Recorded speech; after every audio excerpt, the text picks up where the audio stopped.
আপনি বাইক চালাচ্ছেন আর মাথায় হেলমেট ইউজ করছেন না? আপনি কি জানেন মাথায় হেলমেট ইউজ না করলে আপনার কি ক্ষতি হতে পারে? হ্যাঁ, ট্রাফিক ফাইনের কথা আমি সাইডেই রাখলাম। আপনার ব্যক্তিগত কি ক্ষতি হতে পারে?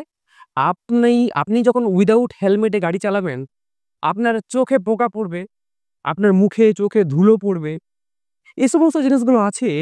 তাছাড়াও আমরা যখন রাইড করি, আমরা যখন গাড়ি চালাই, কখন দুর্ঘটনা ঘটে যাবে কেউ বলতে পারবে না।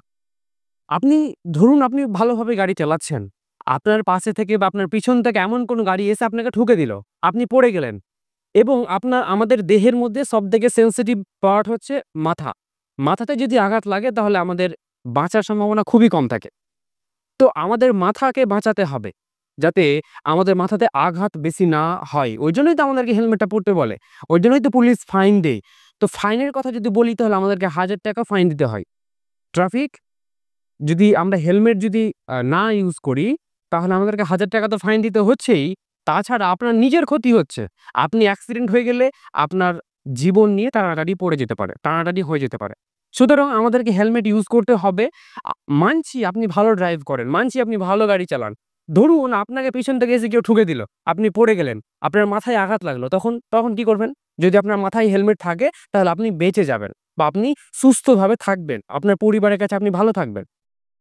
আপনি পৃথিবী থেকে যদি চলে যান, তাহলে আপনার পরিবার কিন্তু অসহায় হয়ে যাবে। মাথায় রাখবেন, হেলমেট পরে আপনাকে যেতে হবে। গাড়ি বের করলে হেলমেট রাখতে হবে। আপনি যদি ভুলে যান হেলমেট বের করতে, তাহলে গাড়ির সাথেই হেলমেট রেখে দিবেন। স্কুটি ইউজ করলে স্কুটির মধ্যে রেখে দিবেন। আপনি যদি বাইক ইউজ করেন, তাহলে আপনার গ্লাসের মধ্যে রেখে দিবেন। তো এইভাবে আমাদেরকে সচেতন থাকতে হবে। আপনার পরিবারকে সচেতন করুন, আপনার ছোট ভাইকে সচেতন করুন। হেলমেট পরে গাড়ি চালাতে বলুন। ড্রাইভিং লাইসেন্স না থাকলে ড্রাইভিং লাইসেন্স বানাতে বলুন। সাবধান থাকুন, সচেতন থাকুন। দেখা হবে পরের কোনো ভিডিওতে নতুন ভিডিওর সাথে। Thank you so much for watching this video.